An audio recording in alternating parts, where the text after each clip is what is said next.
Good afternoon. This is the House Appropriations Committee. It is Monday, February 9th, and we are here right now to talk about the Department of Public Safety. So would our guests please come up and take a seat, however many of you want. You have a whole complement here, I see. Yes, ma'am.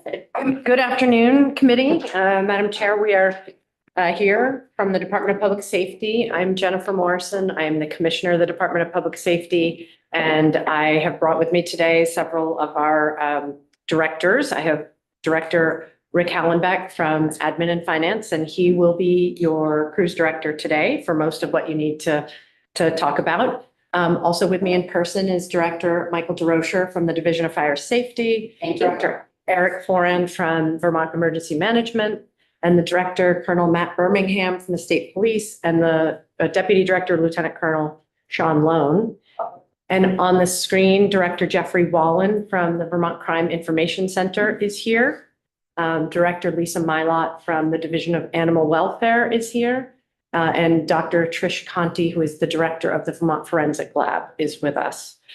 So that is most of our divisions. Maybe we're missing one. I believe we're missing radio technology, but we can certainly field any questions that come up on that line. So with that, I'm going to let Rick drive the bus unless you have specific things you want to jump to.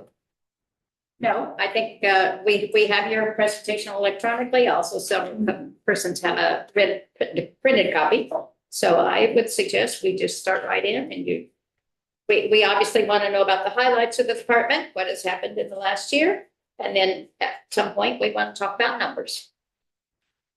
Sure, thank you, Madam Vice Chair. I have the budget presentation that I can share if that's all right. That'd be fine.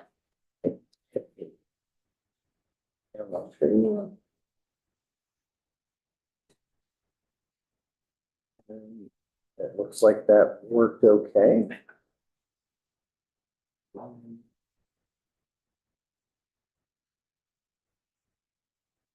Minimize that.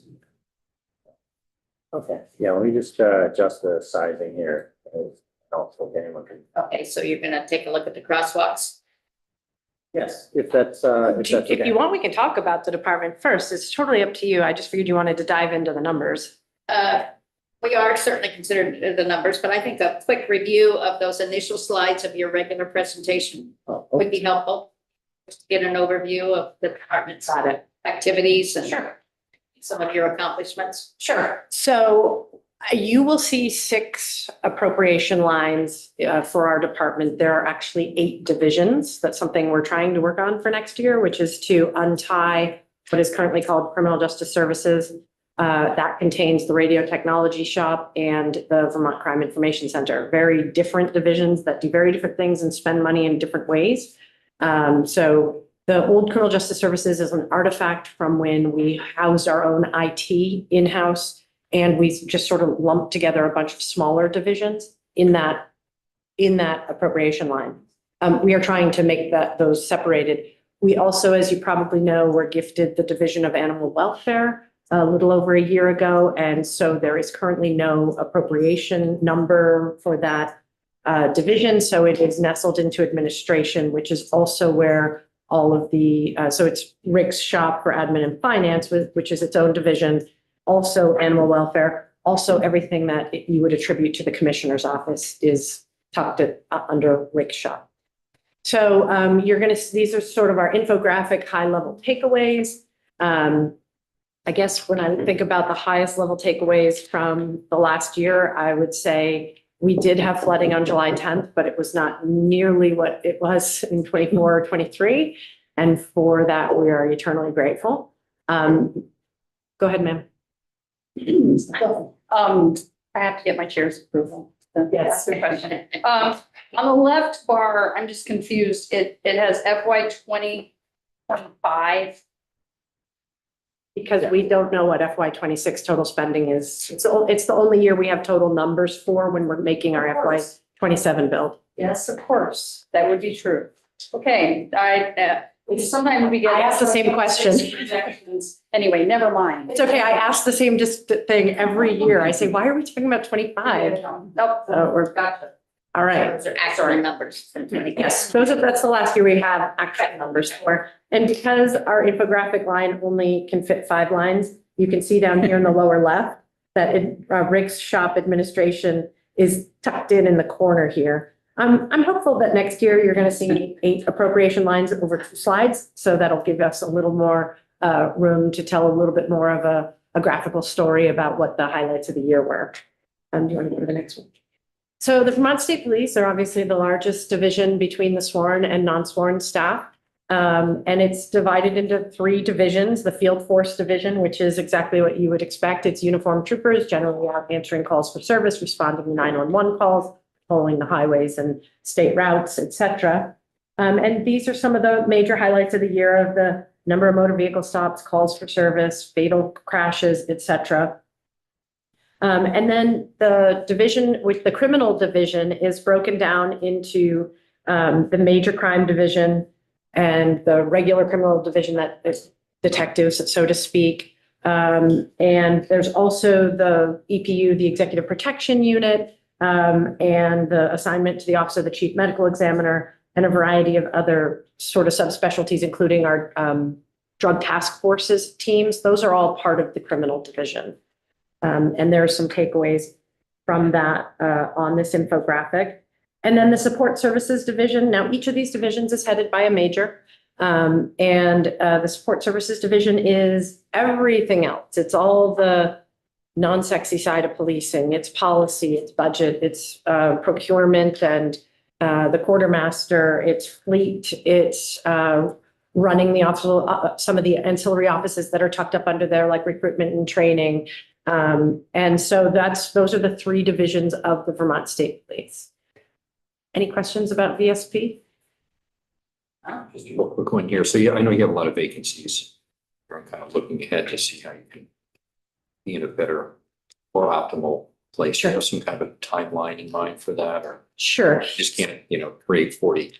No, we can't. I would love to. But, the great news is that in 2025, it's the first year that we have hired and put out into the field more than we have lost through attrition. And that's what the last 6 or so years, the downward trend was going on. So we're in a positive space, but it's going to take years to come back to that number. In the meantime, in the last 2 years, we have converted 12 or 13 positions from sworn trooper positions to civilian professional staff to do things that could be done without carrying a badge and a gun. So technology investigation, that type of thing that doesn't require necessarily a law enforcement officer up until the point that you go to write an affidavit, and then you need a law enforcement officer to do it. But we've been trying to get creative to be able to keep doing the work that Vermonters expect us to do during a time of really across the nation unprecedented recruitment challenges. Thank you. So, but it is getting better. I see that. We're hopeful. Okay, right. Okay. No more questions about state police? Perfect. Then we'll talk about Vermont emergency management. Maybe. I'm sorry, one more. So are you fairly happy where you are in terms of staffing, in terms of everything that you're dealing with? Or you got any challenges like go above and beyond what you would expect? We're not happy with our staffing challenges. We're still leaning heavily on overtime, both in our public safety answering points and out in the field. Some of that is driven by the need to cover shifts, right? So when we don't have a full slate of troopers at any given field station, we have to rely on overtime to fill the regular shifts. But then, of course, as needs dictate, we have to fill with overtime. A major crime or a major event that requires extra staffing from the usual. So no, we're not happy with our staffing. We're less sad than we were at this time last year. So we're no longer despondent. We've moved some of that into sad. That's good. So this question's been kind of asked, but I'm just wondering, do you have a projection of how long it'll take for you to go where you're happy? I think it's going to take another 4 to 5 years for us to get to where we're out of sadness and into comfort, but we're not going to be happy until we're at full staffing. And that could take 7 or 8 years. Assuming the trend remains. I mean, these things fluctuate dramatically as the national landscape fluctuates. So it's really impossible to say. But if we stay the course that we're on right now, I think in 3 to 4 years, we'll be getting back into a much more comfortable space. But we won't be happy until we're within a 10% staffing deficit. Now, I've seen in the past where military operations or people getting out of the military help build up some quality staff. See any trends that might be going on given the operations are doing now? Well, I can tell you that our Office of Professional Development works very closely with the military bases and military personnel around the area, not just in Vermont, but around the northern eastern seaboard, to stay in touch and make ourselves an attractive potential employer for people who are leaving military service. I don't know of any trends. I don't know if the Colonel knows of any specific trends related to military separation from military service. But we do have many troopers who came to us through the military route and are very successful in their careers. So we will continue to work that pipeline, so to speak, because in many cases it is a good fit for somebody leaving military service. I was just wondering if we had a blip on this. We do. We have a lot of hooks into the military bases, all, like I said, for hundreds of miles around. So. Thanks. Okay. Vermont Emergency Management is made up of 5 divisions.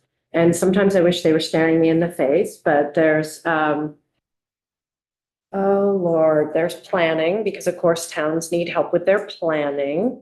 There's a recovery section. There's the mitigation section. There is, oh, Eric, what am I missing? Operations and logistics and engagement. So there are 5 sections within the Division of Vermont Emergency Management. This is the group that is working behind the scenes with our communities, our local towns, with our regional planning commissions to ensure readiness and hopefully never needing to use those plans, exercises, and drills that we assist the locals with.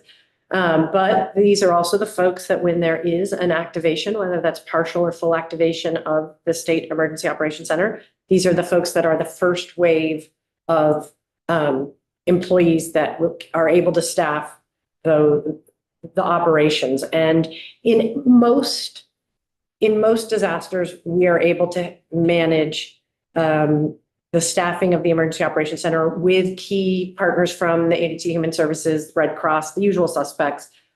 There are times, like in the flooding of 2023 and 2024, where we had to augment our staff with other members from other divisions within DPS and sometimes from other agencies or departments across the state.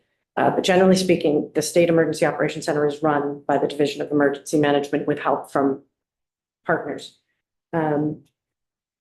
I think the big news coming out of VEM this year is the federal government's the opaqueness of knowing when grant dollars that have been allocated will actually land.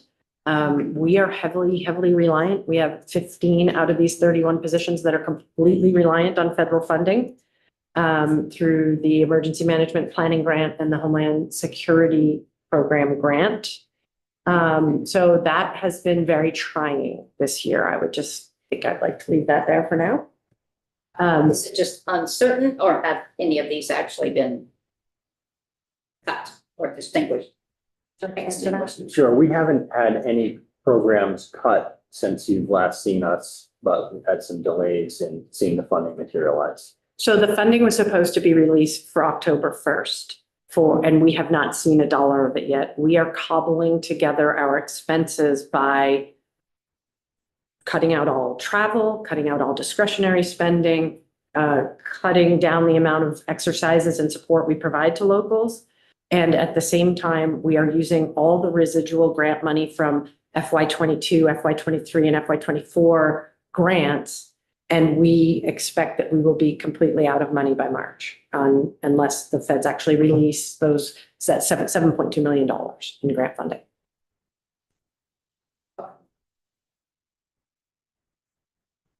All right, the Division of Fire Safety is much more than fire safety. In fact, you've probably seen my signature in an elevator or two.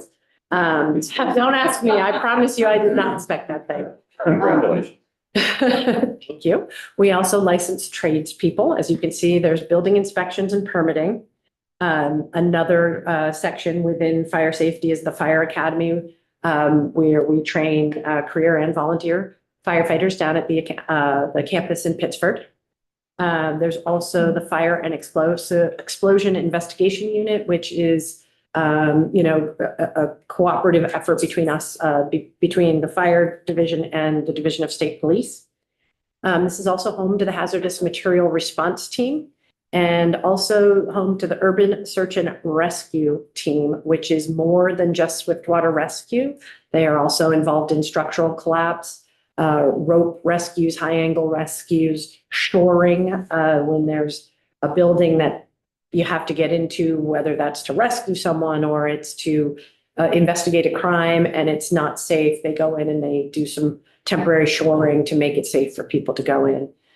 They also do confined space rescue.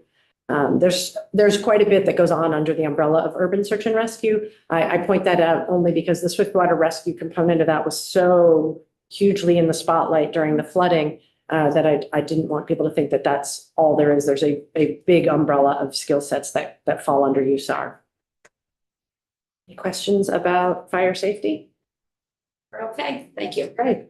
The forensic lab is the only forensic lab in the state. Dr. Conti and her team take in evidence from state, county, local, and federal partners to analyze and assist in freeing those who are innocent or helping convict those who are guilty.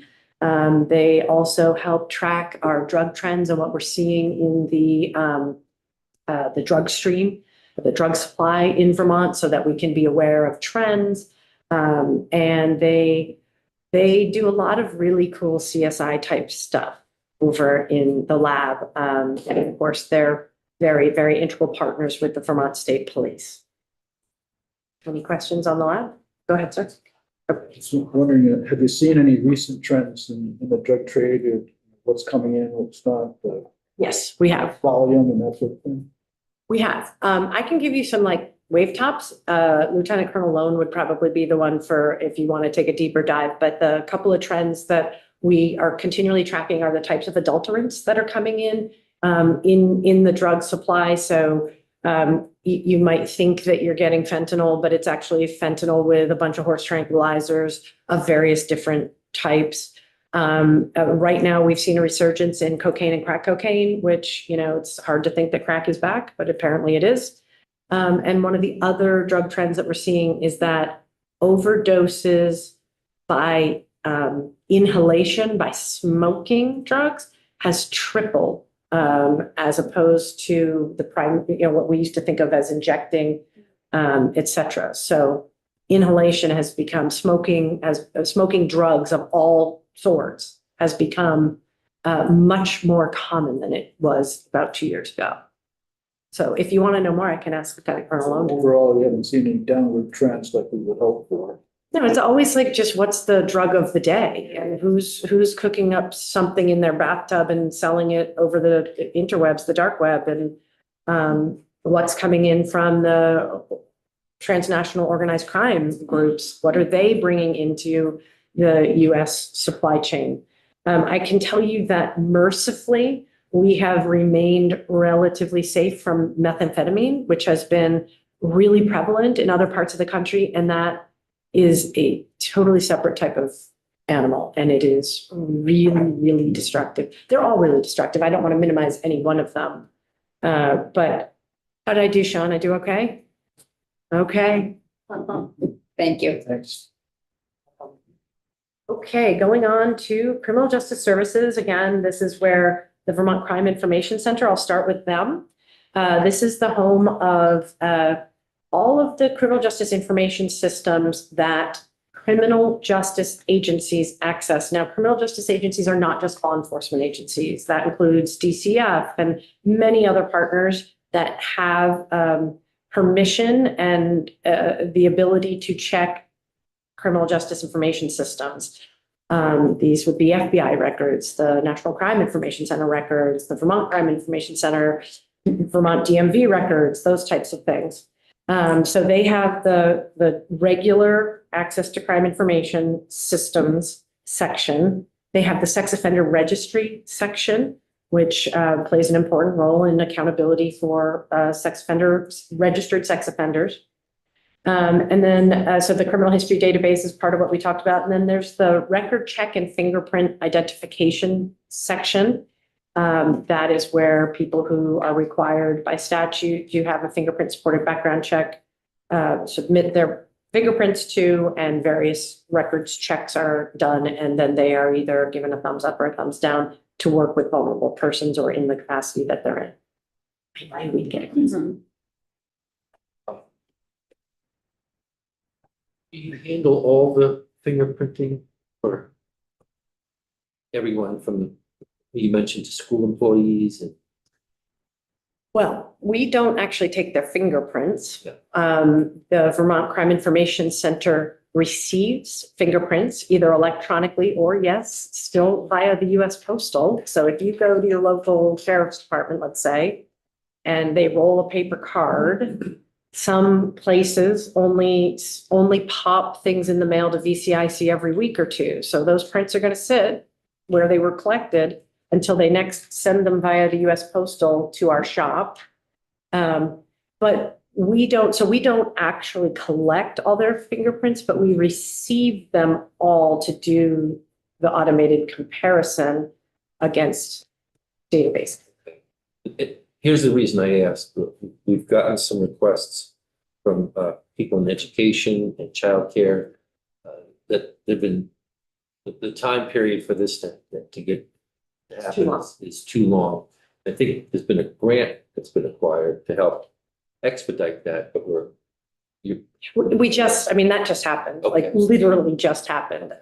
So we've been partnering for the last 6 months with DCF, the Agency of Human Services, the Agency of Education, and various other partners across the government. We know that it takes too long, and there's a few things to say about that. One is there's some redundancy in the current system.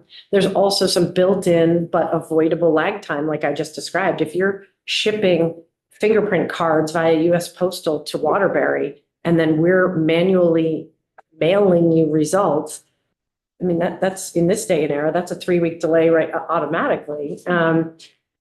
There's also like some limiting factors, which is that we have pretty old, we don't have some of the fancier software that other states might have, and we have a pretty small workforce. There's 10 employees, I believe, in VCIC. So that's across all those sections that I talked about, plus a deputy director and a director. So we know that the system is too slow, and we've been working to rebuild it from the ground up. And that $1 million grant is designed to do exactly that. And to hopefully reduce that turnaround to, I believe, Jeff, you can correct me if I'm wrong, but I think it's 3 or 4 weeks rather than 6 to 12, depending. I don't hear it. Yes. So, That's correct, Commissioner. That's the goal we're aiming for. All right, thanks, Jeff. it's the sheriff's department, some of those are sending them in paper rather than electronically.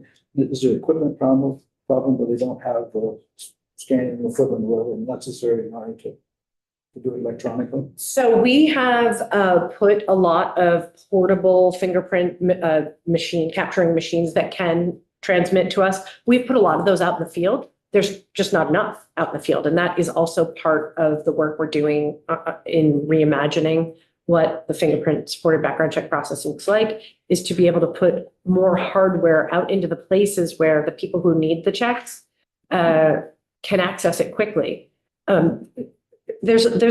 We could spend probably 2 hours and never get through all the roadblocks to making this faster. But there are ways that we already know we can make it faster, and we're working on those. So Main question was, is there, you have an idea of the magnitude of the cost of the equipment? In order to have equipment distributed across the state where it should be to do electronic. Director Wallen, do you know the answer? Did you hear the question and do you know the answer? Yes, thank you, Commissioner. And for the record, Jeff Wallen of the Vermont Crime Information Center. We have approximately right now 65 digital live scan units across the state, but most of those are not held by state resources. They're held by local law enforcement, where most of those managed. And it's up to them to determine their schedule and availability to take fingerprints. We have just recently purchased a small number of new equipment that's held by the state, particularly DCF. Our colleagues over there are helping us out. We're also going to be requesting a handful of additional machines this year through our federal partners through a small federal grant we can access to purchase a few more of those for our high volume entities, as the commissioner said, where they're taking a fair number of physical fingerprints and sending them in to us. And we're looking at again, a small federal grant to leverage that, to get that out there so that we're not relying on the post office. And we also don't have staff taking time to type data in from one data system to another and then physically scan cards in, which does take some time. And we should have that online well before the end of the year.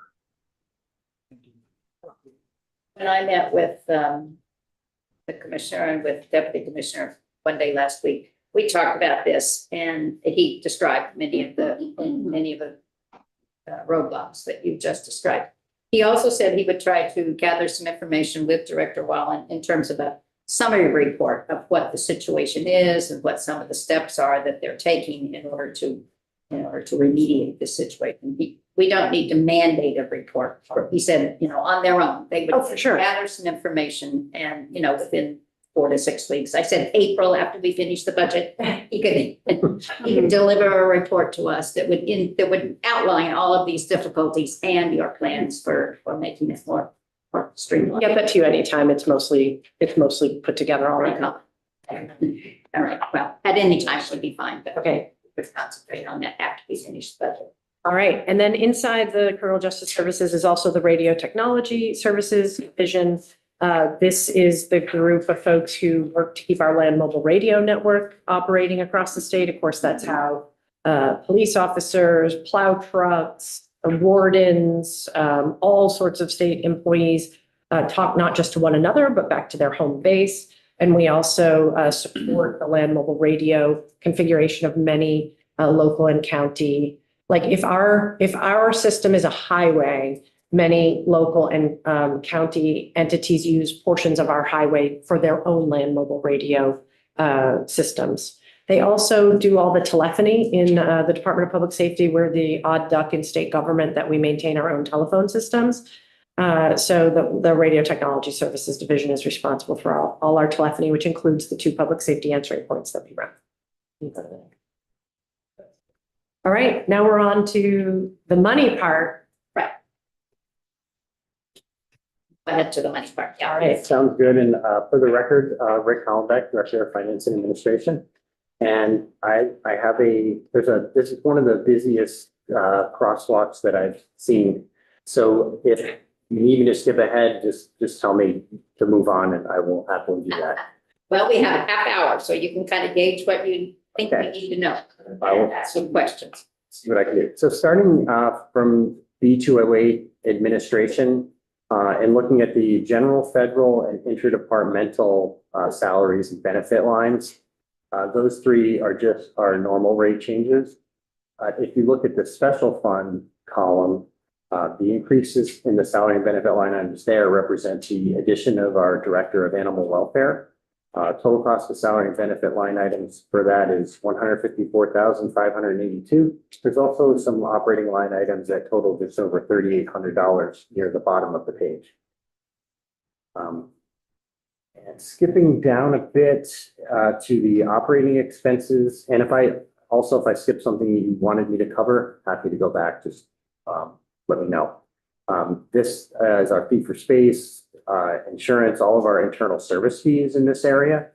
And in looking at those, it will show a total increase decrease of 51,000 across all funding sources. That was nice to see for a change. Internal service fees usually only go up. And I would note for the rest of our committee, in this particular agency, they put all of the administrative fees for all of those 6 divisions that we're gonna look at into the administration. So when we see the next crosswalks, they're 0. Because those are all tucked into this. The big down is in vision and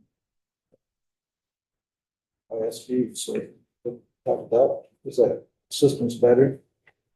So there were some fluctuations in account codes for the Agency of Digital Services this year. You can see the $2,000 down in 516660, but then you see another one, a few down that are up in 516685. Overall, I think the ADS charges went down. That may not be the case for all agencies, but for us, it went down.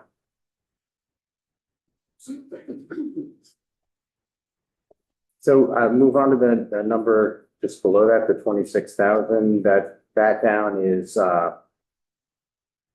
it's a software that we were contemplating to use that money for a grant management system. We have looked at some and have not found anything state-owned that worked. So we're taking this out and we're going to rely on what the Agency of Digital Services will pioneer. They have grant management system, an enterprise system on their radar. And so we're simply going to wait for that to occur rather than continuing to try to build something on our own that would be expensive. Enterprise systems are always the better way to go there. If there's no questions on administration, I will turn the page to State Police Appropriation, B209. Looking at the salary and benefit lines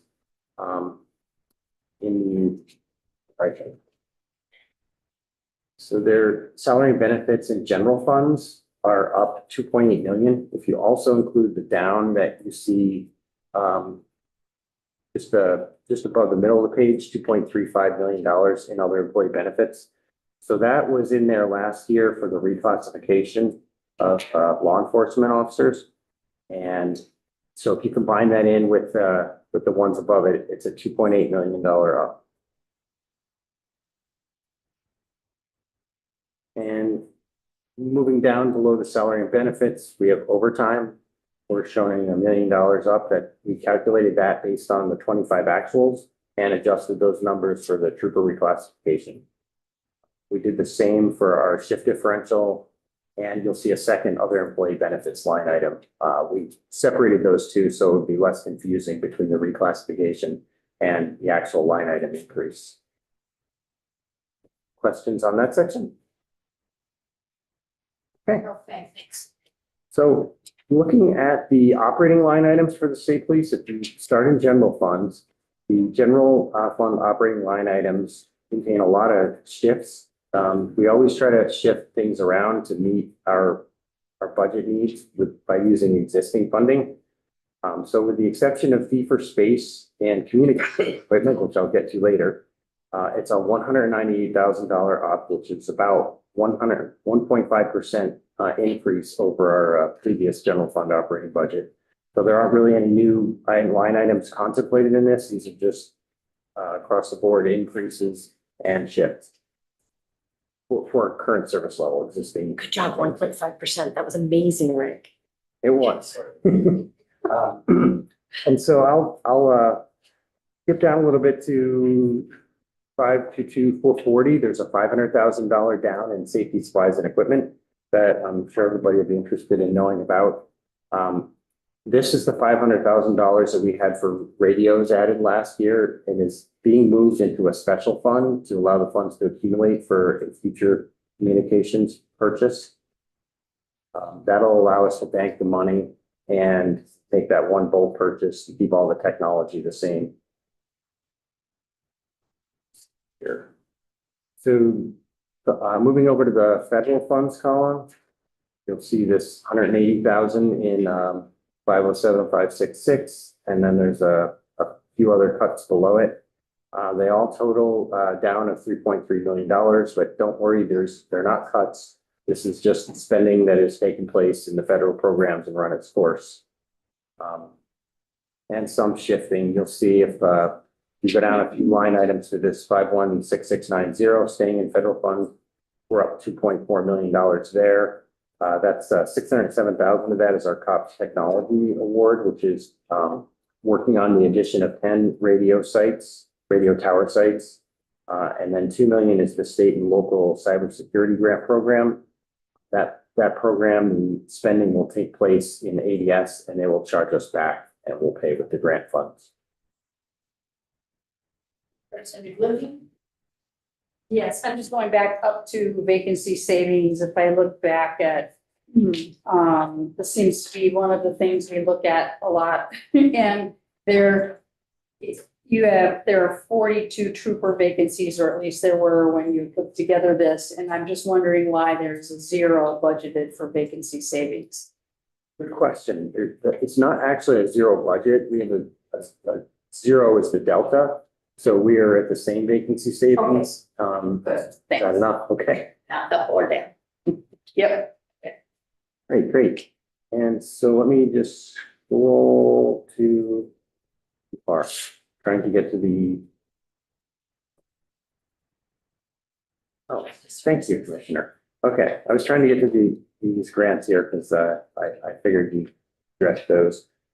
So you'll see an up of a little over $3.2 million in our grant line item. The reason for that is the Homeland Security Grant Unit, previously in emergency management, has moved to state police. And so these are, that program grants a significant amount out annually. So that's what this one is here. I also can see now that I missed one little piece on my my notes here.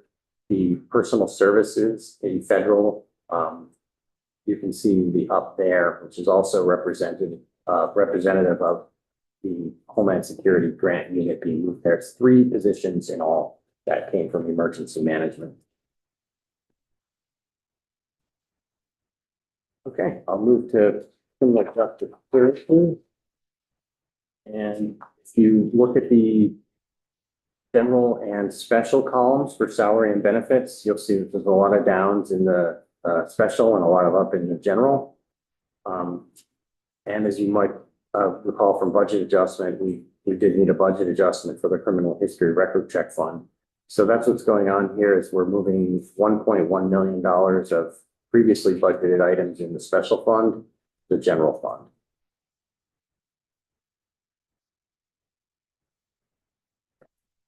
And I'll move down to operating if there's no questions about that. This one is hard to explain, 113,000 and 507,550. This is correcting an error from FY26 that resulted in a negative budget line item. And I didn't think our budget system would allow that, but it did.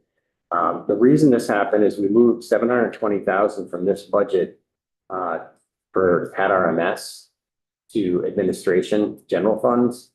And we should not have taken all 720,000 out of that line item. So we should have moved 606,000 and then the rest from others. And you can see there's a few other line items below it that are now downs to compensate for that. Yes. What's your funding stream for your special fund? So that's a criminal history record check fund. And it's actually 2 special funds in this appropriation. There's also radio technology services has a chargeback special fund, but that's not really, it's minimal compared to what is being reflected here, the down of the significant down in the $1.1 million up. So the criminal history record check fund is it's a $30 fee for online criminal conviction reports that anybody can do. And it's not so much that we're not bringing in the revenue. The revenue has been up and down, but also the spending has grown past what the revenue was able to afford. So that's the reason why we need to, as noted in the testing, in the budget adjustment testimony, that we needed to do something a little bit more permanently to fix the construct. We backfilled that in the budget adjustment, and we also put some language in asking for a sustainability report on what they might be able to do with that special fund, so they wouldn't continually have a problem. I think that was all I had on CJS, and if there's that moves us down to fire safety. No.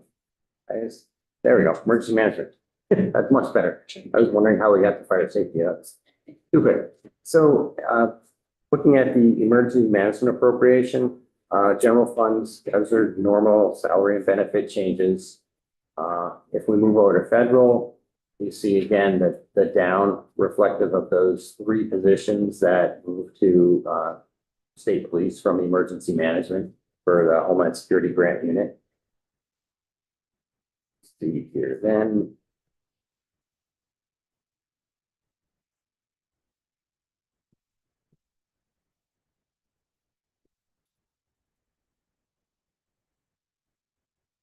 And then in operating expenses, there's actually nothing significant in operating expenses.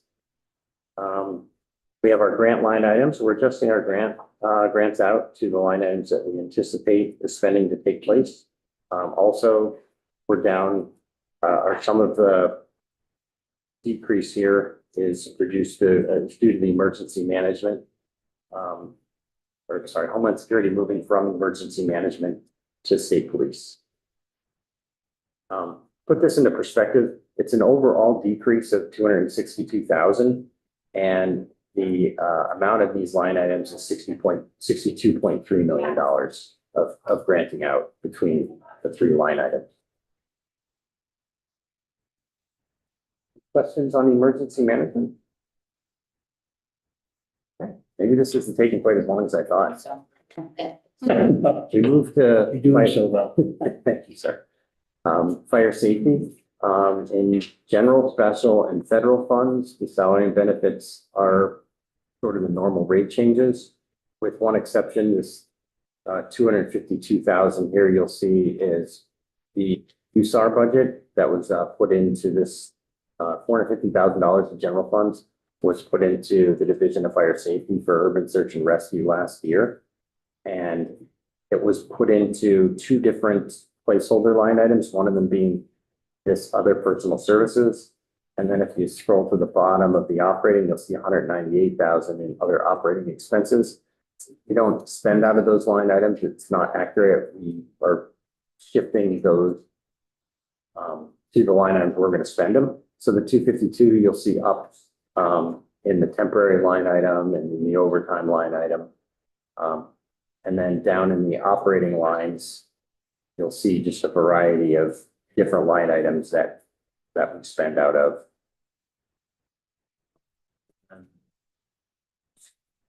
Roll back. That was actually everything in personal services except for we had 92,000 in federal. This is some training for the urban search and rescue team. Rope rescue, trench rescue, confined space training, all the kinds of things that the commissioner mentioned that the urban search and rescue team does. And one other thing to point out in the operating in special funds, and item 513054, that is for the migration of our existing fire safety database information to the new records management system. Expecting that to come online in the next budget cycle. And finally, I think the last piece here, $500,000 in federal. That's the Assistance to Firefighters Grant Award that we received for a new ladder truck at the Vermont Fire Academy. We're attempting to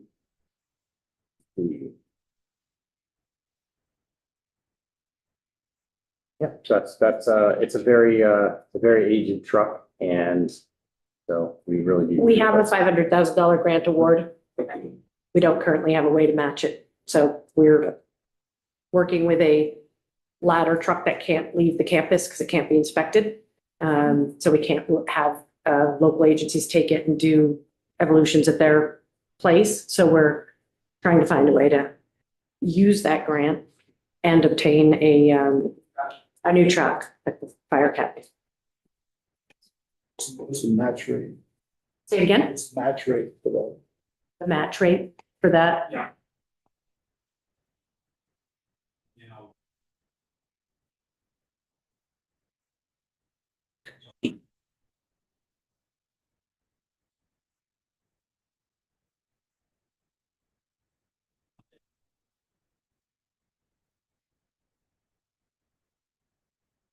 Surrounded operating on right now. All that. But it's a 50-50 match, right? We have to come up with at least 500,000 for their 500,000. I wish I could answer that accurately. I do not know. We'll get back to you. Okay. We will get back. So it sounds like you're gonna have to spend more than, Well, we're exploring a lot of options, including, if you buy a new fire truck right now, you're years before you take delivery, and that doesn't solve our short-term problem, right? And we're trying to explore used apparatus, but those are in really high demand, and they frequently don't even come into the public consciousness. They get done in private deals between communities all around the country that they're rotating out a piece of apparatus and they're willing, the town next door or across the county is willing to buy it. So trying to actually locate used fire apparatus, particularly one that meets the description and, functionality for what we're trying to replace, is a little bit like a needle in a haystack. But we're trying to explore the used route. We're going to continue to be very Vermonty about this and make do and figure it out. But we have an opportunity to do something to replace that piece of obsolete apparatus. And we're just going to keep getting creative. You're welcome. It's helpful to keep looking. Yes, ma'am. Okay, moving to the last appropriation, the forensic laboratory. Salary and benefit lines, they are all just normal rate changes.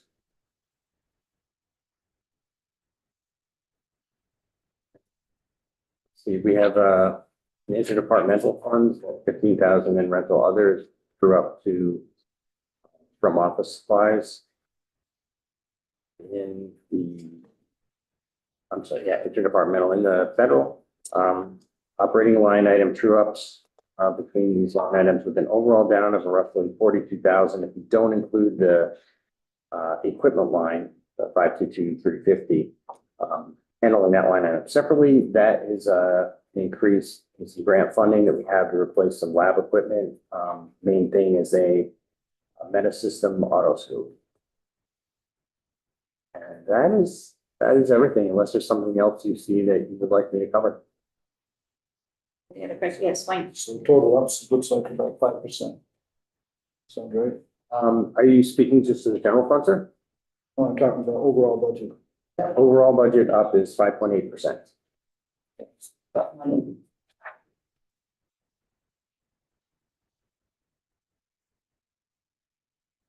Yes, Dave. Couple of unrelated items.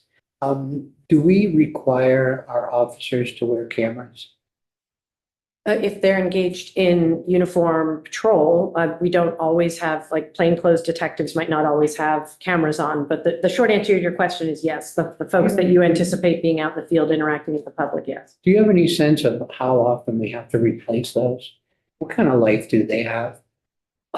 It depends on what you buy at the front end, right? I mean, you can buy something that might last you 6-7 years, or it might not. I believe 5 to 8 years is a reasonable replacement period, unless Matt, the director, has other feedback. Director of the state police,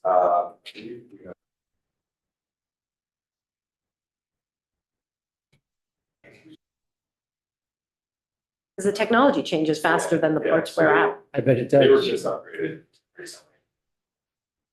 How would you respond to someone if they asked you, are we safe here in Vermont? Wow, didn't see that one coming.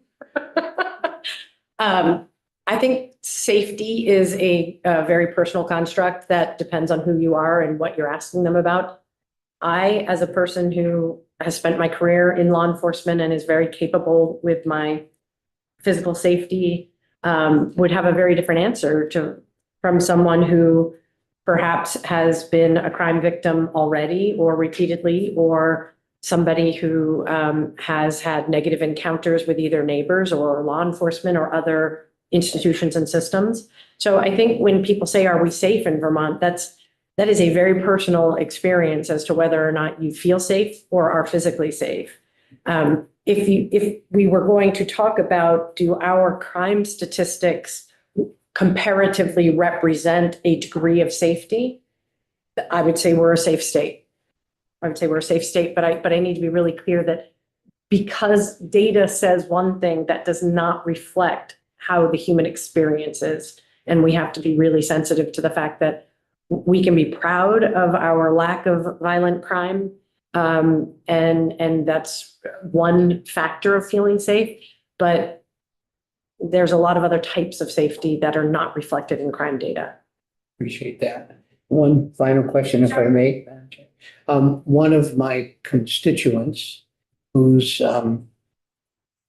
experienced in the disability community asked me whom he might speak with to see if there was any interest in learning de-escalation techniques for the disabled in your area.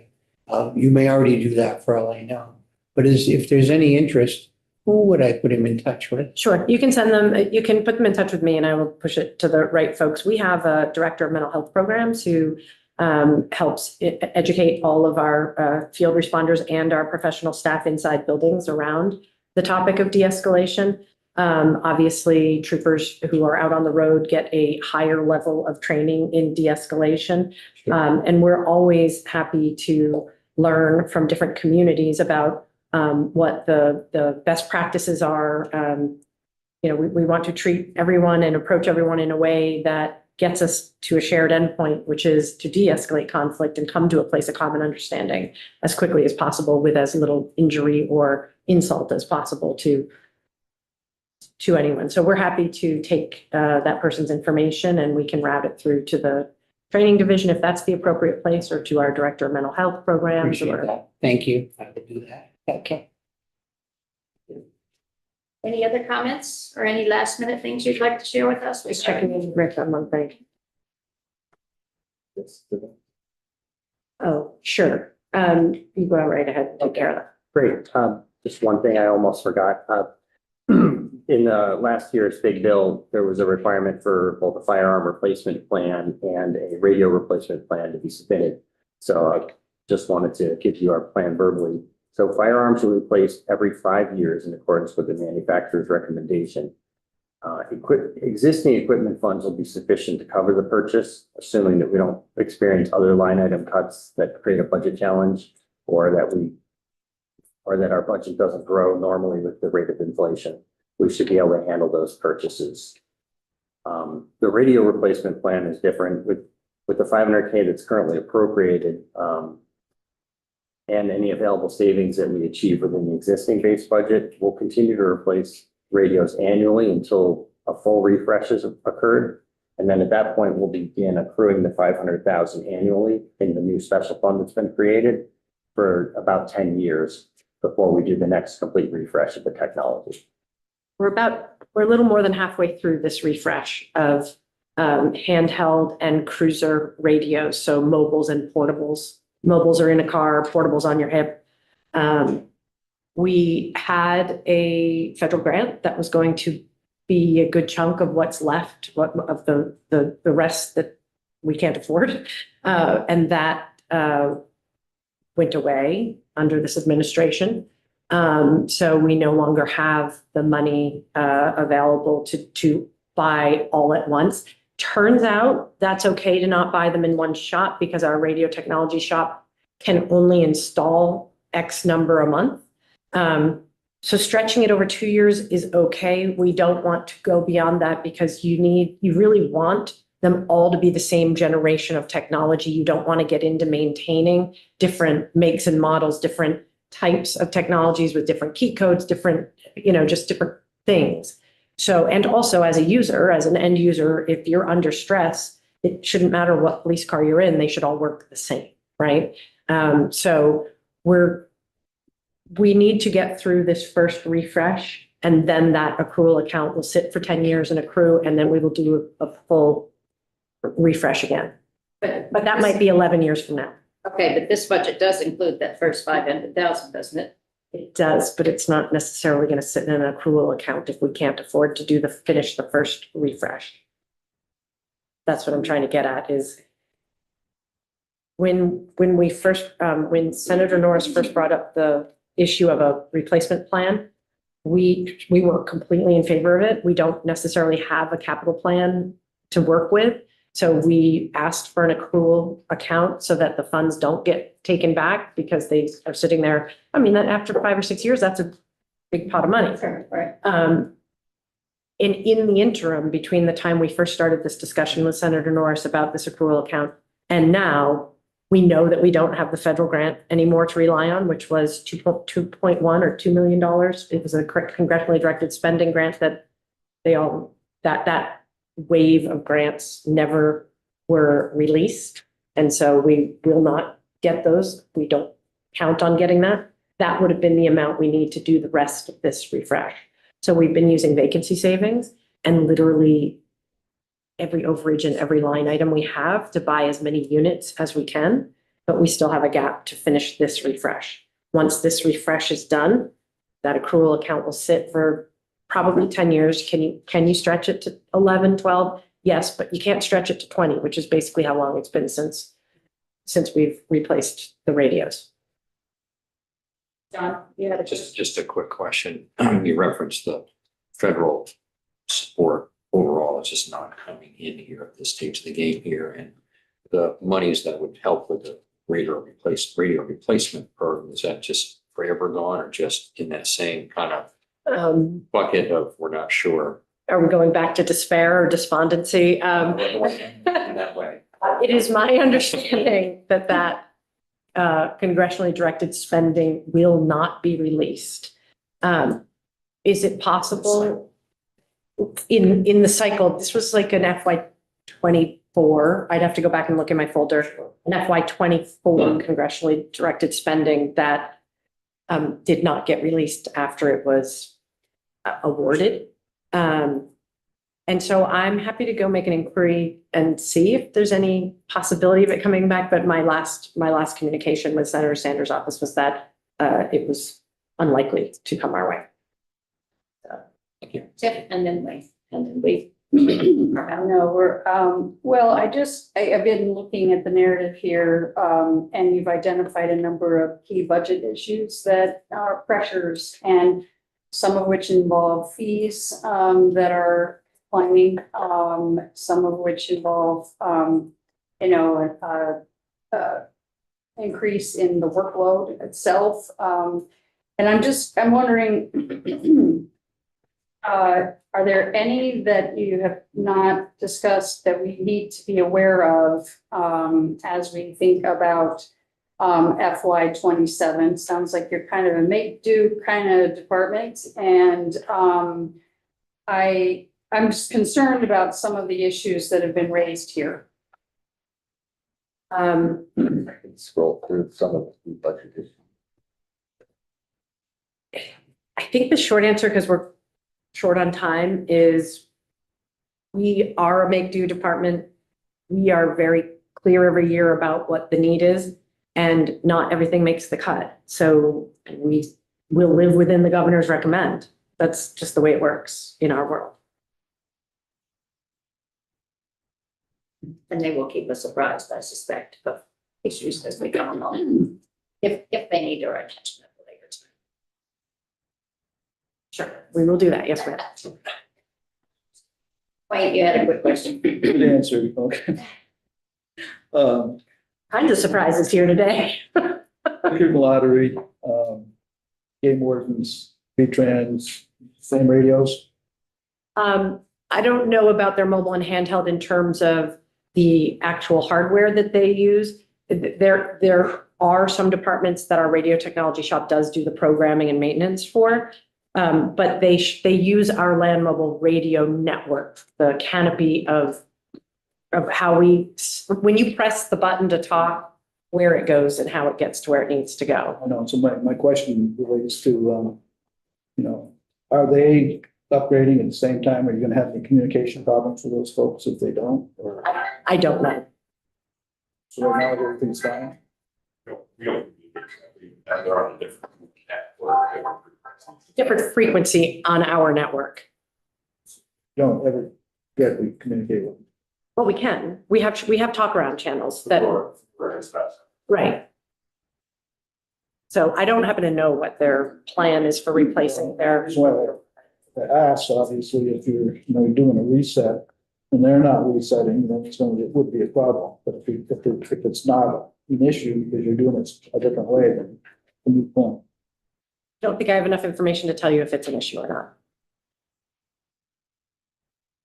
Okay. Thank you very much for coming in. We appreciate the details, and we will be in touch if we need anything further. Yes, ma'am. Thank you. Thank you. Thank you all for your work too. Mhm. Yes.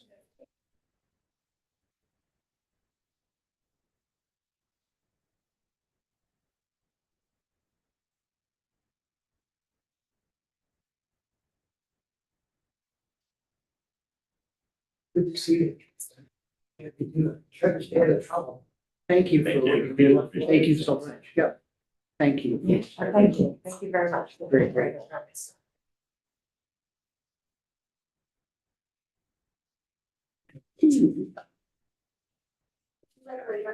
Yes, committee, we are gonna hear from the Department of Labor next.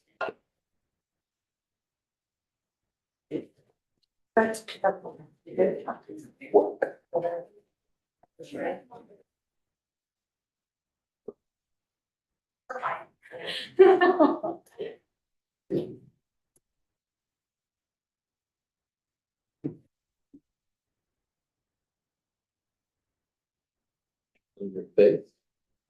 Thank you.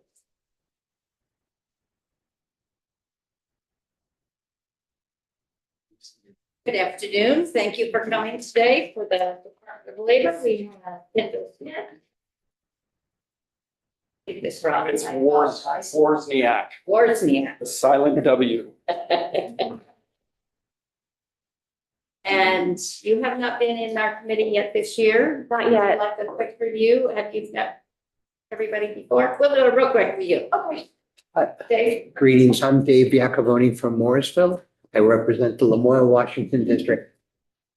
Welcome, good afternoon, John Kosenska from Burt, I represent the Essex 10 towns. Good to see you. Mike Nigro, represent Bennington and Powell. Tom Stevens from Waterbury, Washington, Chidinway. Marty Feltus from Linden. Tiff Goulding from Burlington. Travis Will, Jericho, and Underhill. Wayne Rush, Highgate, Franklin, Berkshire, Richford. Michael Rookie from Wyndham 4 District, Putnam Dumbarton. Hi, Lynn Dickinson. I represent St. Albans Town. And our chair is Robin Shy, who is not here today. Well, good afternoon, everybody. Kendall Smith, Commissioner, Vermont Department of Labor, and Chad Wozniak, who is our Chief Financial Officer. Did I say it mostly correct? You did, Okay. yes. We are another can-do agency, so just pick up there. I don't know who else you've heard from today, but I share that sentiment with the Department of Public Safety. So Rowan sent in our materials this morning. Hopefully folks have those. If not, I'm kind of looking around what you want on your screen or if you have things on your tablet in terms of our presentation. We have a budget presentation and some ups and downs and spending authority. Looks like Rowan's logging on to on the screen. So while Rowan's doing that, I'll start off by saying, and we'll go through this. Normally, I would consider our budget pretty boring compared to a lot of the other agencies that you hear from. We are currently about 50% federally funded, and this year that is what makes things less boring for us compared to previous years. So as we go through this, there's one caveat I want to say. All the federal numbers you see in front of you are last year's. We, through U.S. Department of Labor, as we feed up to and get our funding from, was under the continuing resolution that was just voted on last week in terms of now USDOL having a formal budget for the current fiscal year that was starting this October. So I'll talk in a second with Chad about some of the changes we see in there, but we do not yet have our allocations for the current federal fiscal year. Again, that started in October. I will say that the changes that we saw are not too drastic, and that I don't think anything's going to be catastrophic when we do get our final allocations. Again, I'll talk about that in more detail here in a second, but I think we will be okay. Even if there are little downs in terms of being able to mostly maintain our current service levels or figure out how we can offset and rearrange ourselves. So that, as you go through this, that is kind of the first and foremost thing I want to draw your attention to. And then in terms of our general funds, we primarily just applied the 3% up across the board to all the programs respectively. So that's kind of I guess, the overarching piece to keep in mind as we go through this. So Rowan, if you want to go to the next slide. And if at any point here, you guys are like, we know this about you, please get to your numbers. Like, we can move a little faster, just tell us. We have 11 regional offices in addition to our main campus down the road at Green Mountain Drive here in Montpelier. Our office in Montpelier, we don't normally take walk-ins. It's more where we do our program administration, oversight, but then in our 11 regional offices around the state, we meet with job seekers, we serve employers, people can walk in, they can set up appointments. We do that in a variety of ways. We also do labor on location, where we will go to where the people are if they're not coming to us, and set up in libraries and other areas, and then promote that. The total square feet we have across all facilities, just if you're interested in our space, is 1,110, and those total space costs are 1.4 million annually. We are unique in that we own 2 of our locations. We own our Montpelier space down the road, as well as our Burlington office. And there's also a little bit of wonkiness in that the federal government has an ownership share in those buildings as well, and originally constructed them if we were ever to sell them.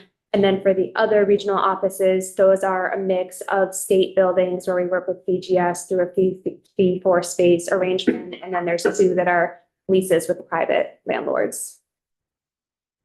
All right. I'm gonna keep going unless you guys tell me to stop. Yes, next slide is our organization structure. I won't necessarily call everyone out by name, and you'll see this when we get to the next slide as well. We have 4 divisions: workforce development, workers' comp and safety. That includes workers' comp, VOSHA, Project WorkSafe, as well as Tramway. We inspect all the ski lifts in the state. It's kind of a little unknown fact about VDOL. And then we have labor market information, as well as unemployment insurance. So Rowan, next slide. So again, I just listed through our core programs that you'll see here, but here's where it starts to get more interesting. So again, we are about 50% federally funded, that you can see on this pie chart, about 25% general fund, and then 25% special fund. And you'll see that breakdown again on the chart in front of you. And again, though, that federal funds number was our amount from the previous federal fiscal year, and we will be getting, hopefully, our new final allocations soon. And again, as I go through this, I'll call out where we know we're expecting ups and downs. Chad, is there anything before we move on that you would call out about this overall funding structure? No. Special funds is a significant portion of our budget, so roughly 25%. That's mostly workers' compensation. That is the program that oversees the workers' comp. We don't write insurance policies in the state of Vermont. We are the arbiter, the referees between the workers' compensation policies in Vermont and anybody receiving workers' compensation. We have a surcharge that is on every single insurance policy that's written in the state. We receive some money on top of that. That's how we fund the program. And that's mainly what that 25% is, as well as the tramway program that Commissioner Smith spoke about. And that is 100% funded by the ski areas that we inspect. Next slide. This is just a 25 service snapshot. You can read it at your leisure or follow up with questions either now or after, but just to give you a sense of how many Vermonters we interact with. We did call out if there was any differences between calendar year or fiscal year, just in terms of how we collect our data internally. Next slide, thank you. So our workforce development division has about 75 staff, currently an 8% vacancy rate, which comes out to 6 positions, but all of those are in various stages of recruitment. And I would say that is more or less normal churn. For this workforce development division, again, some of those are spread out in the regional offices as well. They're not all necessarily right here in Montpelier. You will see a list of our federally funded activities versus our state funded activities. So something called the Workforce Innovation Opportunity Act, or WIOA, is where we receive the majority of our federal funding that funds our workforce activities. So if you are, for example, an adult that walks into one of our job centers and says, help me with my resume, I'm looking for a job, that is where our staff is going to bill that time, is to a line item that's called WIOA Adult. Or if we are working with youth in various ways, that is where those regional job center specialists are going to bill their time, is to a line item called WIOA Youth. So this is where we're seeing some changes in our federal funding that we are going to have to work through. In terms of what's in, again, USDOL's final budget here, there is a $10 million reduction in the WIOA adult line item. I have this called out on the next slide as well, Rowan, if you want to go there. But $10 million spread across 50 states and territories, I don't think it's going to be that big of a hit for us, and we'll definitely let you know if that changes. All the WIOA funds are formulaic, and we get what is almost equivalent to a small state minimum there. So I want to be maybe optimistic that you might see again, like the Californias, the Texas, the Florida is taking a bigger hit here, but we shall see again, 10 million spread across 50 states, territories. I think we can hope, we're pretty certain we can figure it out in terms of maintaining service levels. Where we're seeing an up though here in terms of our workforce support activities is in a program where the acronym is RESEA, the Reemployment Service and Eligibility Assessment. What this is certain UI claimants through an algorithm who are deemed most at risk at exhausting their benefits before they get reemployed, get basically channeled into job counseling. And they have to do this if they want to continue to receive their UI benefits. So, you know, kind of consistent with this administration's approach in terms of trying to shift people away from benefits or change benefit structures. They're putting 80 million, 79 million more into this program. So we will see an up there, most likely, as far as we don't. Again, we're waiting for our allocations. Where money is flowing, though, in a really helpful way, even though it's not necessarily coming directly to departments of labor, is in the registered apprenticeship space federally. So I put a few examples of some monies that USDOL has issued in the past 6 months. It's going to support the expansion of registered apprenticeship opportunities. And most of those bypass, like I said, the department and go right to employers or right to organizations. So really our goal right now is to be making sure we're promoting those opportunities for folks, that businesses are aware of these opportunities and we're able to take advantage of them, but without us necessarily being an intermediary, which I actually think is great from a capacity perspective. That first one, just using that as an example, 3.8 million for manufacturing apprentices. Manufacturing businesses right now, if they bring on a registered manufacturing apprentice, can get a $3,500 tax credit per manufacturing apprentice that they hire. How do you do that promotion? Because you're not directly involved. We have several different newsletters that we put out on a regular basis. We've actually been doing targeted outreach directly to manufacturing employers. There's an organization called BMEC that you might be familiar with, so working with them to promote it. We've been doing webinars. We have a host of different tactics that we're using to try to get the word out. It's 35.8 for Vermont. No, total in the fund. These are all federal. Yep, these are all federal. Those are total in those funds. And I'm told from our regional office that there's likely even more to come. So we'll keep trying to do what we can in terms of promoting those funds or figuring out how to get Vermont involved in them. One example is it sounds like they are going to be trying to make some changes so that small businesses can more readily become registered apprenticeship sponsors, which would be huge. One point of feedback we anecdotally get a lot is I would like to be a registered apprenticeship sponsor, but it's a lot of paperwork. I don't have the capacity. I'm a 12-person shop. I have 3 openings. Like, this is nice in theory. I just can't. So if they can figure out a way that we can make it more usable for smaller businesses, that could be a real win for Vermont. So I am looking forward to seeing what they put out there. All right. Next slide. Okay, so there are some reversions. This is probably the other area of interest for you all from our workforce development programs. You'll see them here. There's a returnship program reversion of 37,000, post-secondary and New American reversion of 70, one that is titled workforce development, but that would have a lot of uses that you can see in the notes to help with apprenticeship training, post-secondary CTE, et cetera, 275. A New American labor force reversion, I'll talk about that in a second, as well as nearly $1 million from a work-based learning and training program. So as you know, we were trying to prioritize with finance and management, where is there money available to be redeployed for what the other priorities of the day may be. These were monies that were taken from us that were one-time appropriations that had not been spent and reverted back into the general fund. I want to leave just maybe even a modicum of grace in terms of being a new commissioner, in terms of piecing some of this together internally in the department of the string of events here for how much money was spent or not spent and why. I can say with the first one, the returnship program, nearly half of that money went out. It wasn't a large appropriation to begin with. The post-secondary and New American money of 70,000. We kind of, to be honest with you, have a cold trail of, we're able to find it in the budget, but the enabling policy legislation. And there also was some staffing turnover in the workforce development directors at the department too, between then and now, from Sarah Buxton, if folks remember Sarah, and now Jay Ramsey.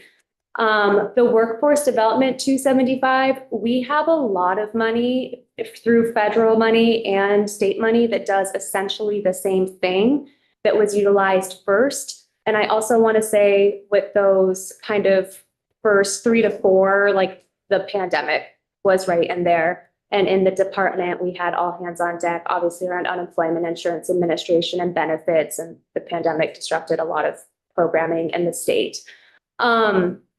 The one that is the New American Labor Force 189, that was actually a pass-through from VDOL to the State Workforce Development Board.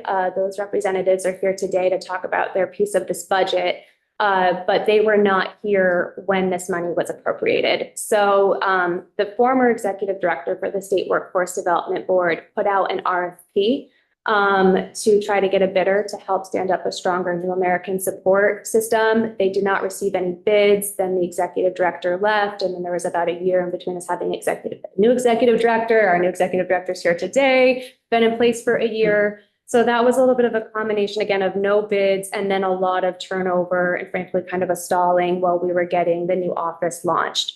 This last one is a lot of money, but I do want to point out that is a little bit, maybe not misleading, but around the same time, we were also allocated $1.5 million for work-based learning and training grants, which was fully deployed. So we did get out over half of the funding that was allocated within a 2-year period for our work-based and learning grants, but had not got out this last million. Granted, there was 3,000 spent from it. I haven't tracked down exactly where that $3,000 went. But that's the highlights. I think I might see some questions, so I'll pause. We have a few questions on. Like I was saying. I'm just, given what, we hear about workforce needs, given, the fact that WIOA money has certain restrictions, this kind of funding was more flexible and enabled people to pilot things in, that, might not have qualified for WIOA. And I mean, that's a lot of money on to sweep out. I mean, but $1 million isn't a whole lot for workforce development, right? And so I'm wondering what's lost by losing that, million. Yeah, I mean, what that would have gone to, again, is supporting things like internship, so stipends for participants, for example, work-based learning opportunities. Some of it might have been grants to actual organizations that were providing these different types of opportunities. So it is more flexible than WIOA money, to your point, and we don't have a ton of state funding that goes into workforce, primarily federal, but that's the consequence of that sweep. Wayne? So was this an issue of not administratively not being able to get the money out the door, or was this an instance where you didn't have applications coming in for them? I think it was closer to the first instance that you said. Again, I'm hoping for even just like a modicum of grace in terms of stepping into the commissioner role for about 4 or 5 months now and trying to piece together the trail of events here on this piece. Again, 1.5 million was put out. They did essentially the same thing. And when this was appropriated right around the time a new workforce development director came in, and he had a 25% vacancy rate at the time. And I think he prioritized filling his 25% vacancy rate. So it was just a little bit about prioritization of effort. Money goes out as how large a chunks of money go out? Do you have a sense of like what a grant amount would have been? Yeah, sure. There'd be varying amounts of sub awards, and they could be as little as $10,000 and as much as $85,000. Either way, it would take quite a bit of work in order to get that money out administratively. That's correct. Yeah. Yeah, I was just gonna ask a question about the new American labor force, and, the 189,000 is not a lot of money, grand scheme of all of it's together here, but not receive any bids. Yeah, and maybe you have no idea if you're gonna bid it or not. And maybe there was some outreach on the department's part to see if anyone would be interested. So this was technically a pass-through to the State Yeah, right. Workforce Development Board, and that former executive director is no longer here. I could try to dig in It's okay. the case files, but my understanding is they did not get any bids on the RFP. We do receive quite a bit of federal money as a pass-through to support current program kinds of things, but they have no bid to do that work. It's unfortunate. Yeah. Thank you. So these monies are reversions, and they are part of the proposed governor recommend FY 27 budget. Correct. So so these were one-time monies to VDOL that have now been reallocated to the bottom line to support the other initiatives that I would argue are also important, right? Like we hear all the time when I go places, when I talk to employers, it's housing, and I won't take us down the housing rabbit hole necessarily, but I'm having trouble retaining people, attracting people because housing, right? So, I mean, that is a number one workforce barrier as well. Yes. I just wanted to add that I do expect the Commerce Committee to give us a little more their thoughts on this. Okay. Have there been discussions about how to reinvigorate some of these programs rather than revert the monies? I think we could reinvigorate a lot of these pretty easily. Did you have a question? No. The questions on this slide? Okay, thanks. Go ahead. Labor, so comparatively back to not much to see here land. Labor market information is 100% federally funded. They have 11 staff. They have no vacancies. You guys have probably all heard at some point in time a presentation by Matt Barowitz, who's our labor market economist who heads up this work. So they also have, again, in terms of us being 100% federally funded, a $9.7 million DEM in a grant, not their only grant, that funds their work. We're waiting to see how that will be distributed again across 50 states and territories of our final allocation from that one specific grant. But we think that we will be able to make do with whatever the small down is.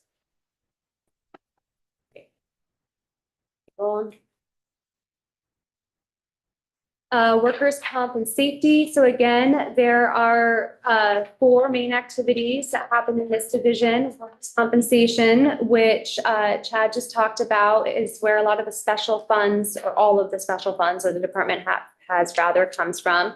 Project WorkSafe, passenger tramway, that's the ski lift, maintenance and inspection, and VOSHA.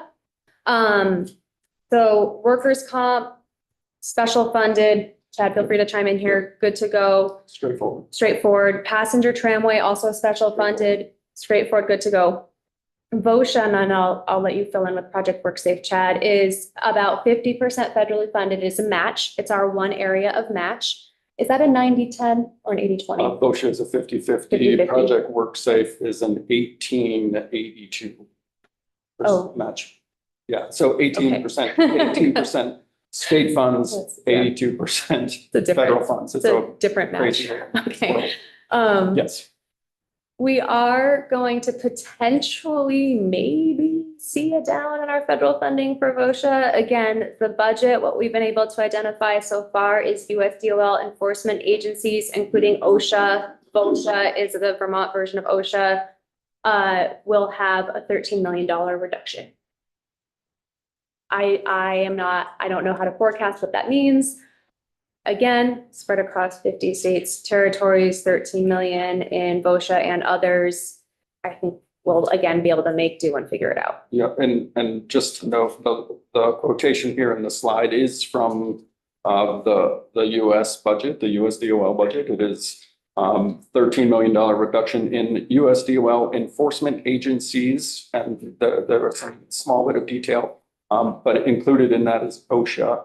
WorkSafe is not an enforcement agency, it's a consultation agency, so we shouldn't see any reductions in that, but we will probably see at least a small reduction in our OSHA, federal OSHA portion.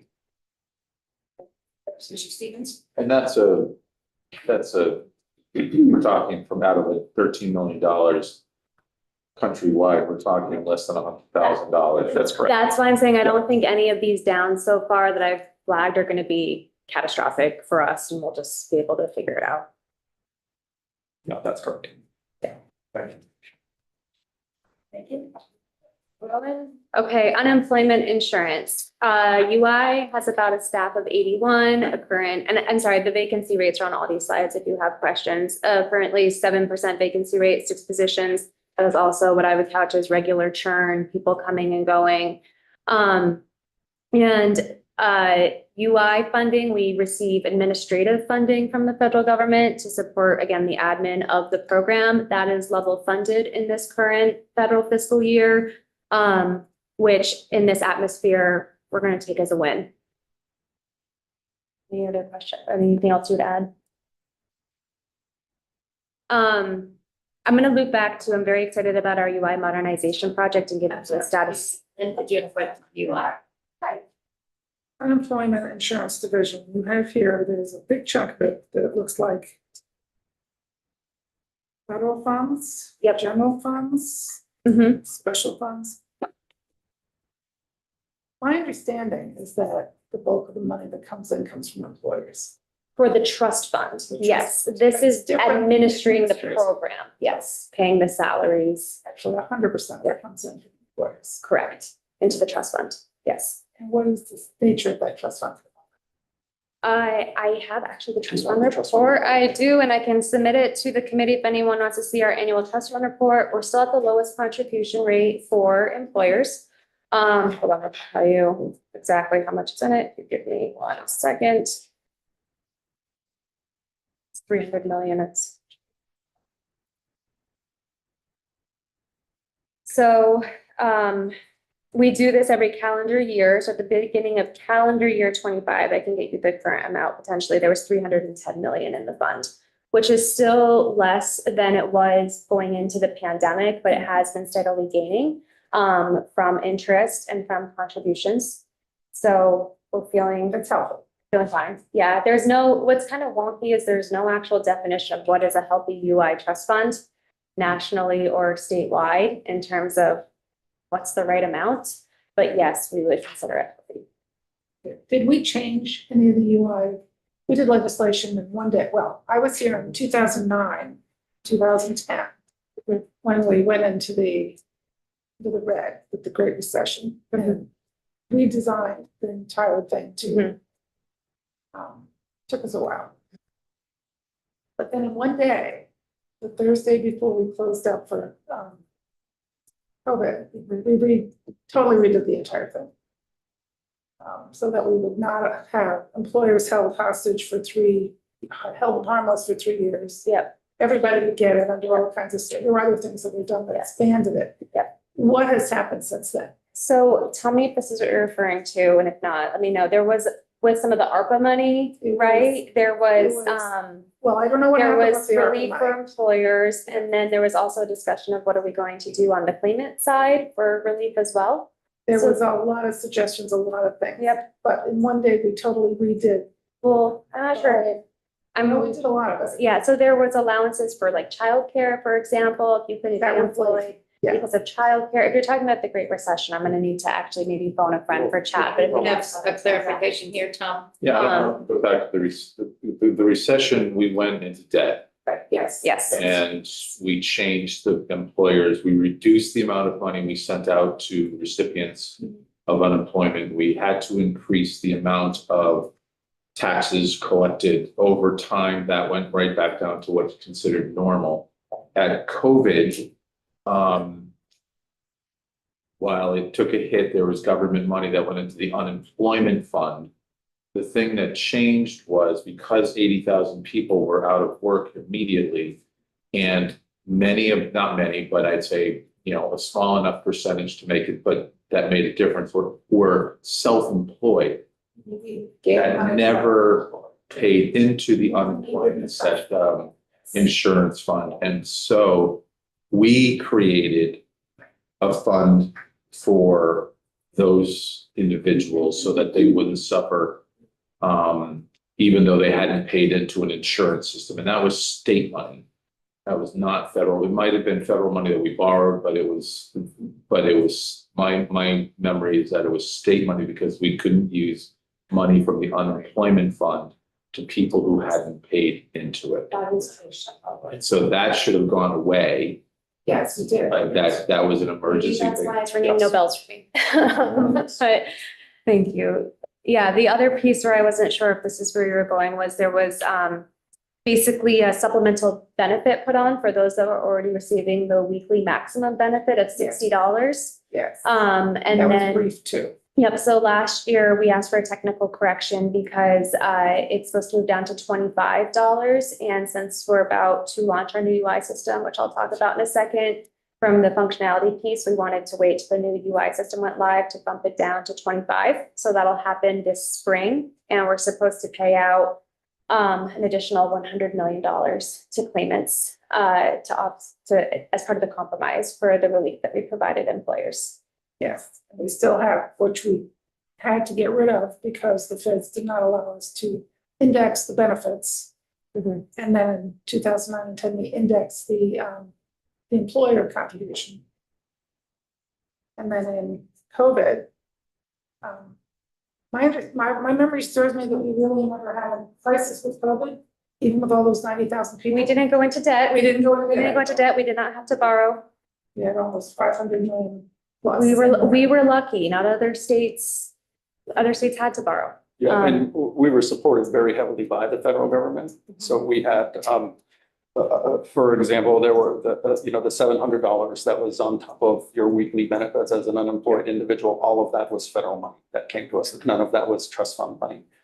So we went into the pandemic very nervous about the trust fund and how fast that can go away. And the federal government actually came out and supplied all sorts of different funding streams to help us with that. So we ended the pandemic in actually halfway decent standing, the trust fund. So how's the computer stuff going? Oh, it's going well. Rowan, is that the next slide? If not, but we'll go there next, then we'll come back to the business office. We'll go We have a question, Wayne, so My mind is very fuzzy about COVID there, but I thought fraud, there was some fraud going on at that time period. So how is given that, what's your scope of fraud? What's your take on that? Right now, when we talk about fraud, we talk a lot about our overpayment rate to people. And right now, our overpayment rate is one of the best in the nation, meaning that we have low levels of fraud and overpayments going on. It's broken out where there are actual targets and they kind of tier you as a Department of Labor into tier 3 in terms of needing the most support. Tier 2, we're in tier 1, which is the best place to be. And actually our UI director was recently invited to present at a USDOL conference about how well that was going for us. So when that happens, does that jeopardize any federal money? Do you have to rebuild money for that or anything? they, Chad, I don't know, they definitely put you on like a performance improvement plan. I'm not sure about the financial hammer. Yeah, we were never in jeopardy because of fraud.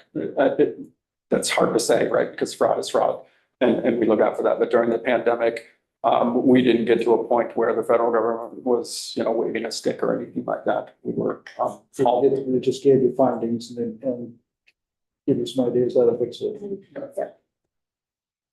So we are launching a new unemployment insurance system this spring, summer. We're not publicly saying a date yet, but we will soon. We are working with the vendor. The vendor is fast. And we've been very clear with them if we want an extra 2 weeks because it needs more testing or more training. We want to make sure when this launches, we've done everything we can that it launches smoothly and it launches well. But right now the project remains on schedule. It remains on budget with the implementation funds that were appropriated, which was about $30 million. We are doing testing right now. We've been engaging with Vermont Legal Aid as well as a number of other organizations and allowing them to come in and test certain slices and give us recommendations. Recently with Vermont Legal Aid, I think we were able to accept probably about 75% of the changes that they offered. So I'm feeling very optimistic. I'm feeling hopeful. The current system is 55 years old. It looks like Pac-Man screen. If you ever want to come look over someone's shoulder, this will at least get us to maybe year like 2010. No, it should be better. I got to look at a few of the screens the other day and I'm like, wow, this is like a real normal software system. This is great. So anyway, we will definitely let everybody know because there's going to be a cutover period where we have to turn the system off for 2 or 3 days to migrate the data. Obviously, when that's going to be, we also are in the middle of launching a more aggressive communication series as well with employers, eventually with claimants. Again, we're using this through testers. Claimants are a little bit harder because you never know who's going to be a UI claimant necessarily. But for those current ones to do testing, we're rebuilding both the employer side and the claimant side. So be on the lookout with the legislature for more webinars, more recorded town halls, more written communications going out around the new system. So this is really, if I can just be very direct, this is our top priority for this spring. I think it should be one of everyone's top priorities for this spring, if I'm being selfish. But hopefully this will also reduce the amount of outreach that you all receive from your constituents, which we're very sensitive to. I can't get through on the phones. It's been a very long time. I don't understand what these written notices are. So more to come. And hopefully by this time next year, we'll be in here saying overall it went well. The one thing I do want anyone who's listening to know is like with any system, we're testing, but there's going to be some kinks, right? Murphy's Law, you tested, and now that little thing is working fine yesterday is not working today. So I'm trying, there will be, I'm sure, some kind of rollout kinks, but we have a good team. And right now it's a good news story. So thank you for your continued support. I don't think it's Murphy's Law necessarily, but it's I've tested this 600 times. The first time someone else law comes up. So years ago, however many really exciting iterations a few years ago, probably 2018, 2019, we were in a process of trying to have a consortium of states that were doing that. Is this the same? No. So this is going to be our own, however, off the shelf made to us system. Will it be flexible? One of the issues around 2019, 2020 was paid family leave. One of the issues was how we couldn't work with a consortium. Is this system potentially flexible enough to be take on another insurance system just similar to employment? It could, it'll take money, right? So like our vendor Fast. So what's nice is, yes, it's customized to Vermont's UI program, but they have built UI systems in other states. Massachusetts comes to mind as one that just launched, several other states. So they do have a case record and we're able to learn from those other states what worked well and what didn't. We can, with that vendor, potentially, we want to keep modernizing it, right? It doesn't work what we just did this past time of it's 55 years old and now we're never going to touch it or modernize it again. Our goal is that we will be doing that deferred maintenance continually so it doesn't get to this point. It'll cost money. So the answer is yes, for a cost. We could reach out to FAST and say, can you build X, Y, Z? And their answer is going to be yes for X million dollars. The math is similar. It's an insurance program. It's completely different at the same time, but it is that same idea of I mean, COBOL was useful for 55 years. It's still, again, you can say what you want about the UI system, it is still functioning and that like we are still getting payments out on COBOL.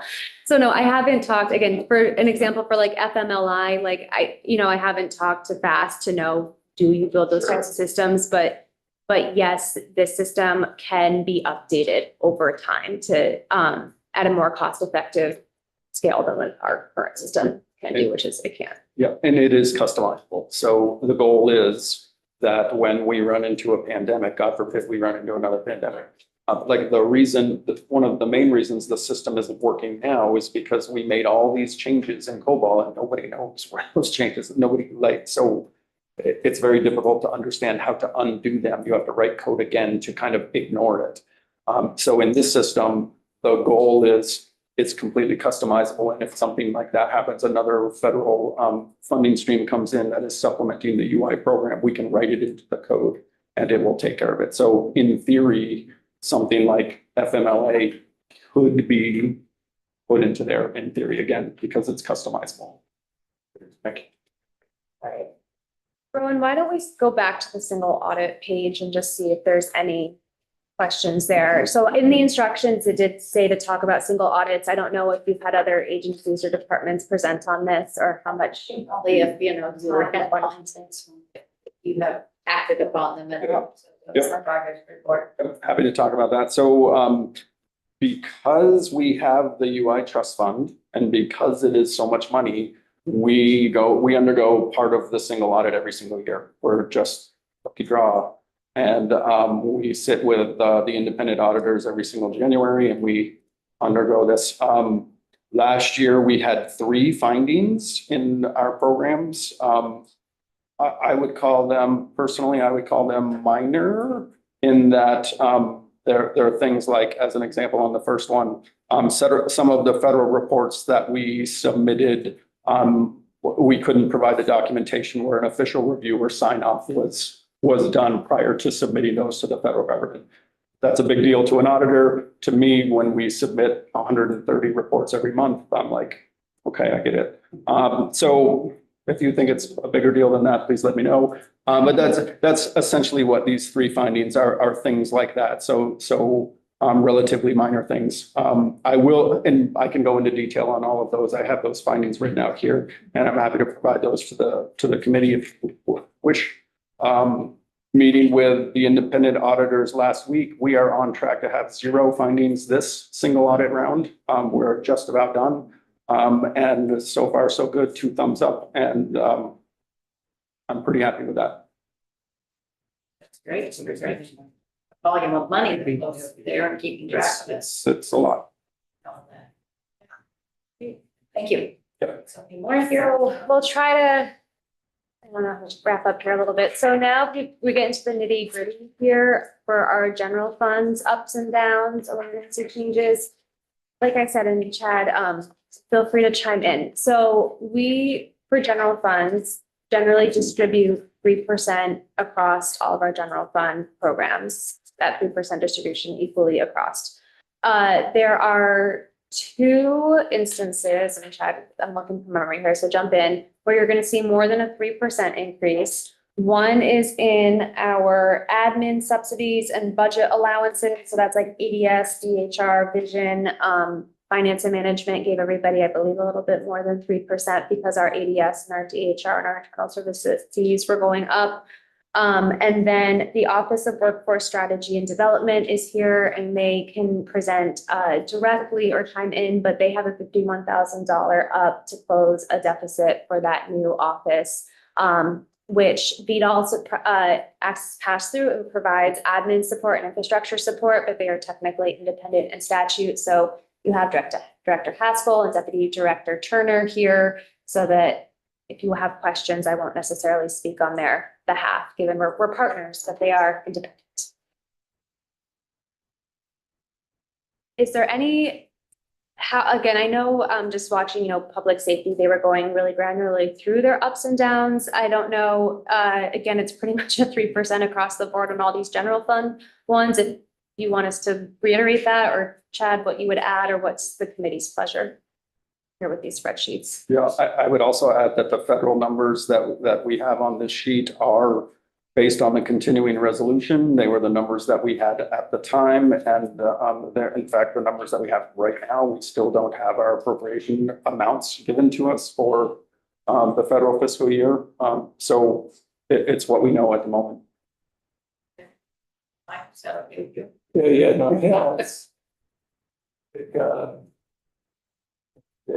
We actually just met the other day, so. Right, I suspect you did, so you can point out to us if you think there's anything we need to see, but,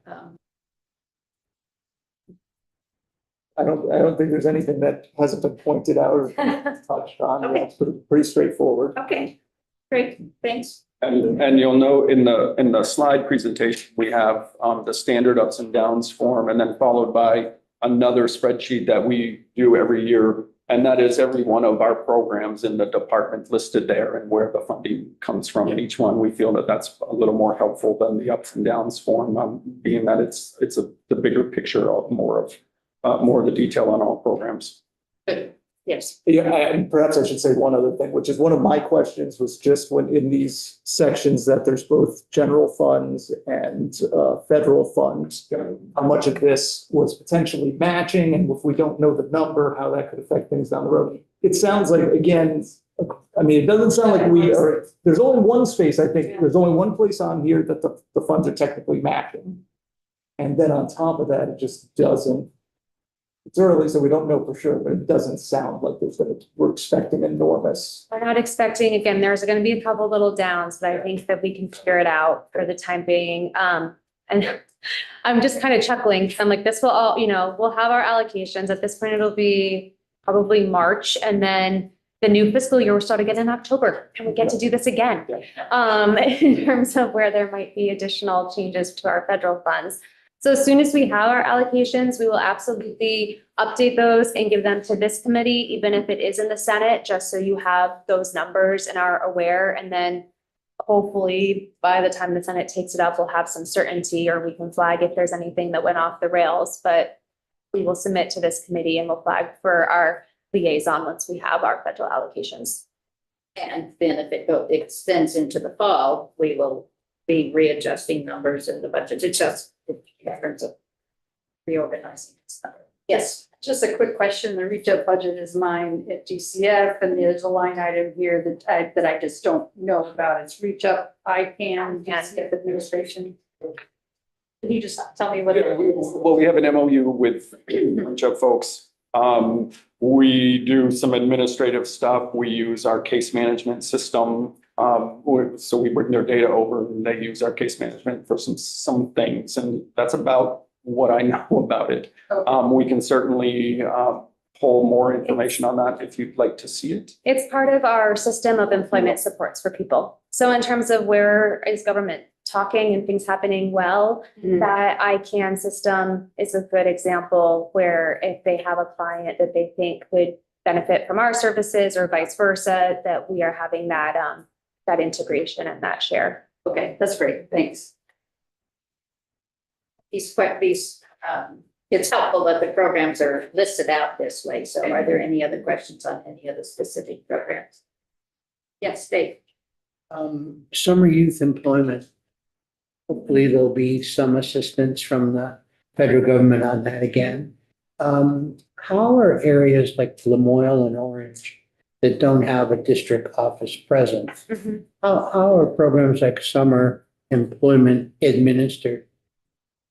That is a great question. May I follow up with you on what we're doing for summer youth employment Sure. or I support? know it's a ways off, but Yeah, no, but that's a good question because we have a small footprint in Morrisville. I do not believe we have a regional office in Orange County as I'm visualizing the map. So we do some on location type work. I think Orange might be covered by our Barry office. Let me just get back to you so No give you a problem. more Thank you. thorough Thank you. response Yeah. on that and what we have planned for this summer. The last slide I would point to kind of close us out, and then if you would like to hear from the Office of Workforce and Strategy directly, I will defer to them or to you all. We are not asking for any money this year. We do not have any big flashy legislative initiatives that we are pushing. Like I said, my number one priority for the coming months is that launch of the new UI system and having that go smoothly. That is our number one goal. So we are playing a supporting role in a couple areas around education transformation here in the State House with our AOE counterparts and others. We do have a registered apprenticeship technical corrections request. What you'll see under job seeker and employer service transformation are some internal projects that we are working on. I touched on apprenticeship expansion just as an example. And then in relation to a lot of federal changes, policy-wise, we're trying to support our counterparts where we can, for example, around the work requirements and SNAP and Medicaid going into effect, working with our colleagues at the Agency of Human Services, the Rural Health Transformation money. I'm sure you've heard a bit about that from AHS. There's about 30 million that goes towards healthcare workforce specifically. So we're trying to be helpful where we can there. A lot of Agency of Human Services, so if you want to dig into these, you should definitely speak to them directly. I'm not needing to represent them on any of these pieces, but there was also some federal funds to help the fingerprint supported background check system that were recently awarded as part of a larger CDBG P5 through CDD, Child Development Division grant. And Workforce Pell, if you have questions about Workforce Pell, if you've heard that term, Sabina is leading a work group on that. Which is supposed to go live this summer or fall, even though the federal government's been kind of, I will say, slow to roll out some of their guidance for us in terms of how they want that constructed. So just because we don't have any legislative initiatives, I'm just trying to hopefully illustrate there's still a lot of good work going on towards many of our shared goals that we have enough to keep us busy. All right.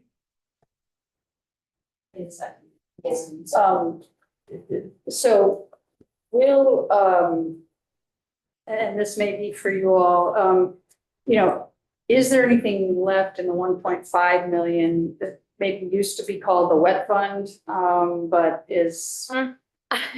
it's a different name now?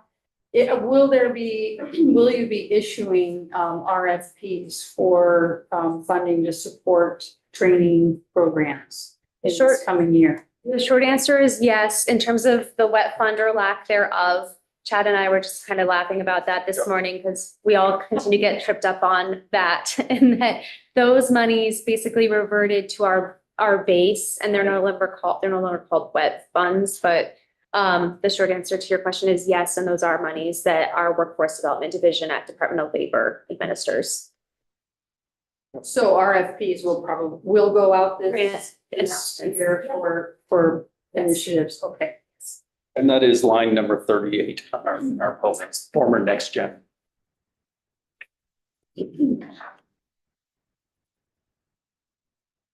So with that, I would yield to my colleagues at the office if you would like them to talk about their slice of this pie. Sure, briefly, so we can see how it all fits in. Thank you. Thank you. Yeah, thank you, Jeff.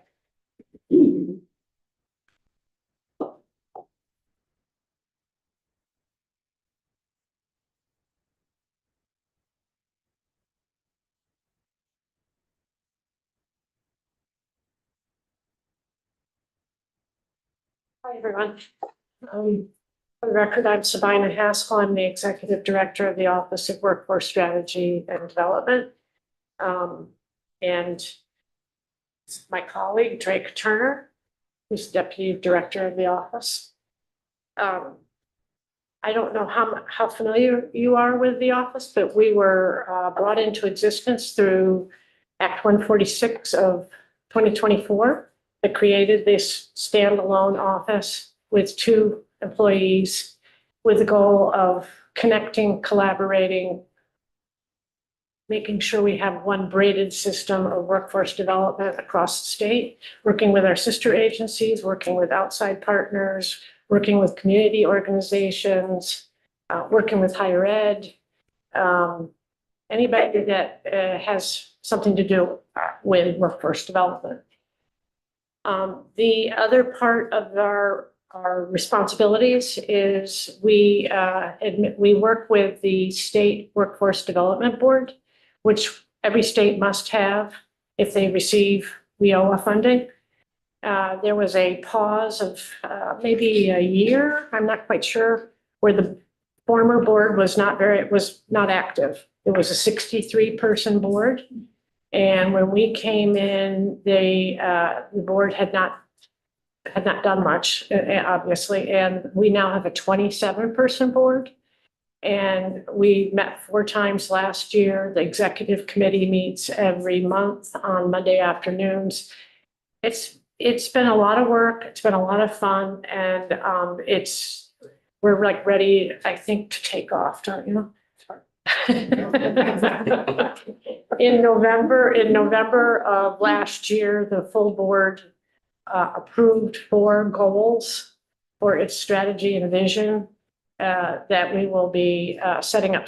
We are setting up subcommittees, and they'll start meeting later this month to fulfill the vision and the strategies for those goals. I don't have those goals with me, and I probably should have, but we can send the links to all of you. But it focuses on priority sectors.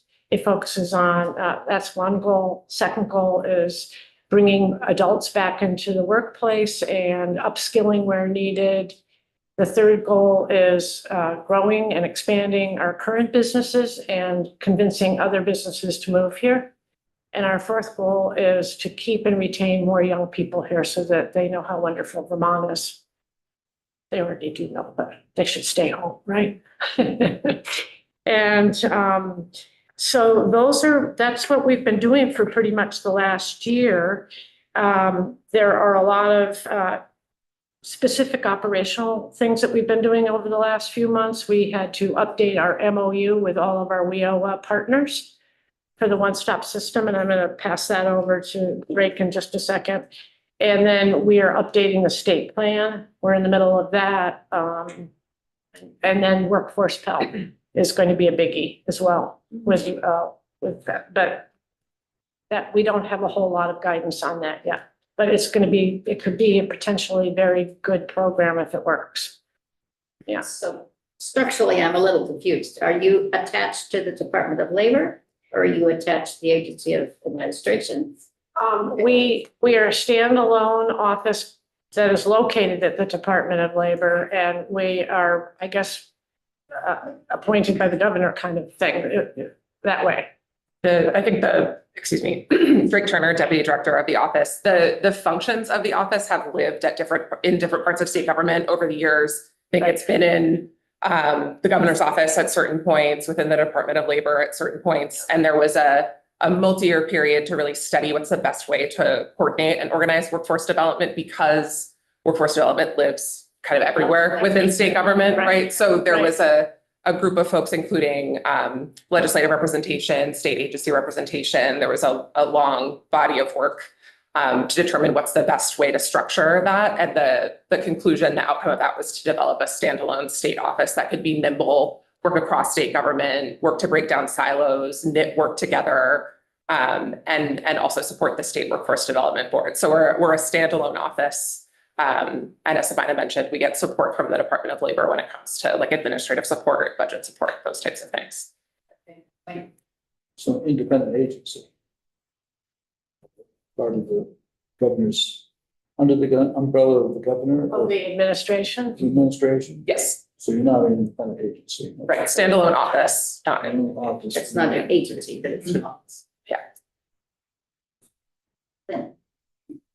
I really wish you successful. I was on Commerce from 2009 to over a bunch of years. I served there 10 years over a period. We decided, chair of the Commerce Committee decided that because workforce development was a really important piece. And every year we were supposed to do a jobs bill. We were supposed to do something about workforce, blah, blah, blah. There were so many different places that had workforce development. They were in human services. They were in all the institutions of learning. They were in CTEs. They were in AOE. They were in ACCD. They were at the time. We had everywhere, labor, you name it, we had it. And we tried to bring every agency in to sit down and tell us what they did so that we knew before we created a new workforce development or jobs bill or whatever it was, we would know what we had, where the gaps were, and how we were gonna, I mean, Bill, Bill Botza was very, very organized, and he and Mike tried to manage this.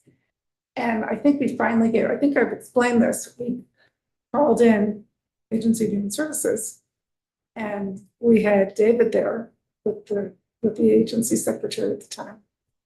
And there was so many places and so many things, and they were little and they were big and they were huge and they were, yeah. And we finally gave up.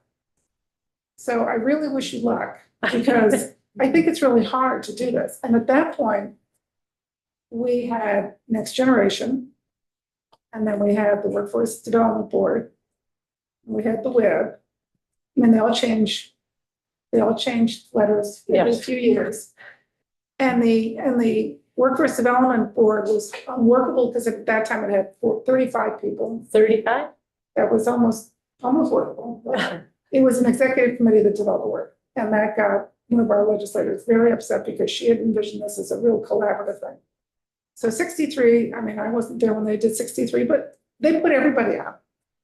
And now 27 sounds a little more reasonable. But I really hope that you can do this, because there are so many places where we need to know what we're doing and where the gaps are and how employers and government and everybody can work together. So good luck.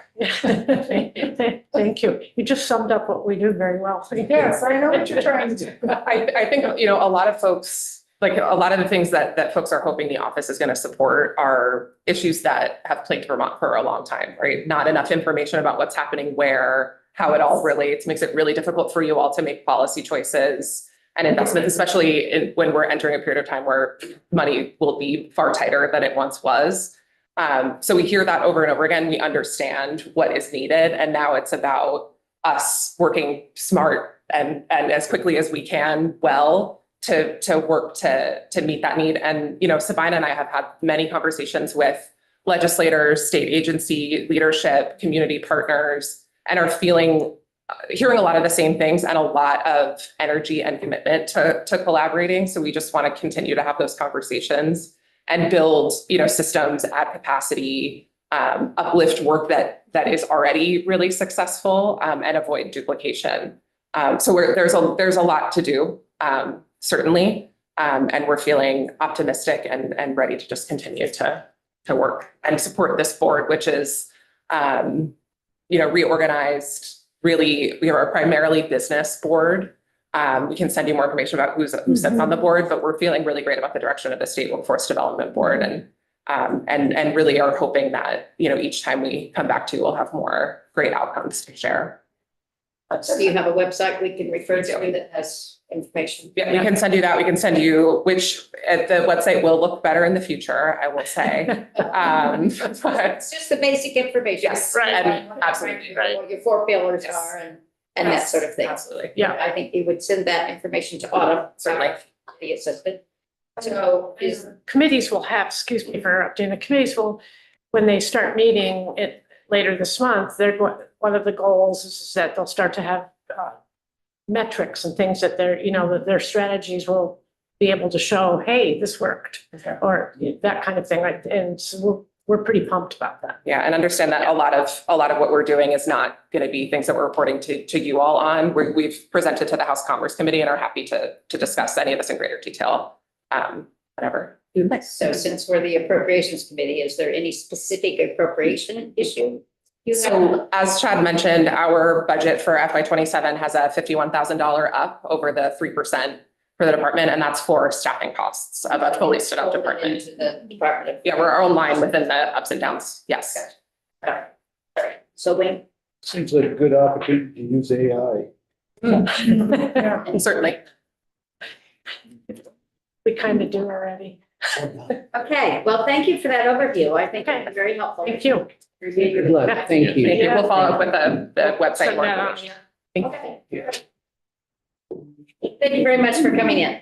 Thank you. So committee